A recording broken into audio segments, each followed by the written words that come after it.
Jérémie 37. Sédécias, fils de Josias, régna à la place de Chonia, fils de Jéhojakim, et fut établi roi sur le pays de Juda par Nebuchadnezzar, roi de Babylone. Mais ni lui, ni ses serviteurs, ni le peuple du pays n'écoutèrent les paroles que l'Éternel avait prononcées par Jérémie le prophète. Toutefois, le roi Sédécias envoya Jéhucal, fils de Sélémia, et Sophonie, fils de Maaséja, le sacrificateur, vers Jérémie le prophète pour lui dire « Intercède pour nous auprès de l'Éternel notre Dieu. » Or, Jérémie allait et venait parmi le peuple, et on ne l'avait pas encore mis en prison. L'armée de Pharaon était sortie d'Égypte, et les Chaldéens qui assiégeaient Jérusalem, ayant appris cette nouvelle, s'étaient éloignés de Jérusalem. Alors la parole de l'Éternel fut adressée à Jérémie le prophète en ces mots. « Ainsi a dit l'Éternel, le Dieu d'Israël. Vous direz ainsi au roi de Juda, qui vous a envoyé vers moi pour me consulter.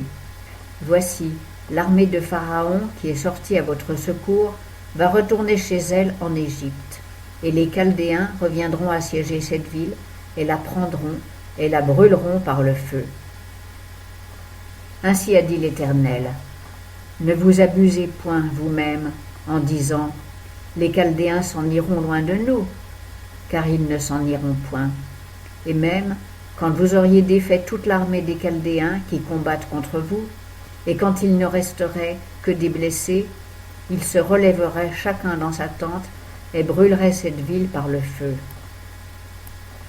Or, quand l'armée des Chaldéens se fut retirée de devant Jérusalem à cause de l'armée de Pharaon, il arriva que Jérémie sortit pour s'en aller de Jérusalem au pays de Benjamin, en se glissant de là parmi le peuple.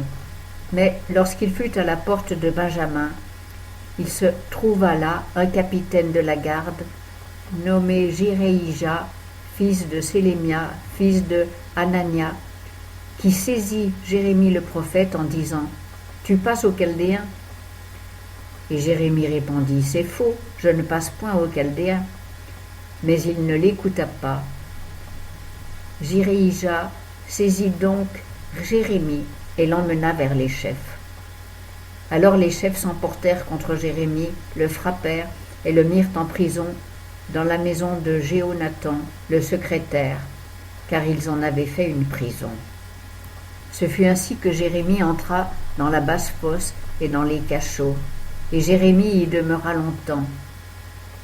Mais le roi Sédécias l'envoya chercher, et l'interrogea en secret dans sa maison, et lui dit « Y a-t-il quelque parole de la part de l'Éternel » Et Jérémie répondit « Il y en a une. » Et lui dit « Tu seras livré entre les mains du roi de Babylone. » Puis Jérémie dit au roi Sédécias « En quoi ai-je péché contre toi, contre tes serviteurs et contre ce peuple que vous m'ayez mis en prison? Et où sont vos prophètes qui vous prophétisaient en disant « Le roi de Babylone ne viendra pas contre vous, ni contre ce pays ?»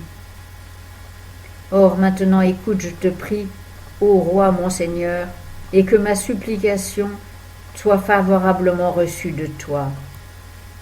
Ne me renvoie point dans la maison de Jéhonathan, le secrétaire, de peur que je n'y meure.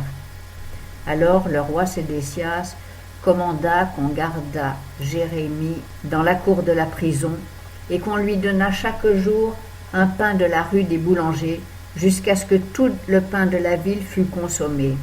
Ainsi Jérémie demeura dans la cour de la prison.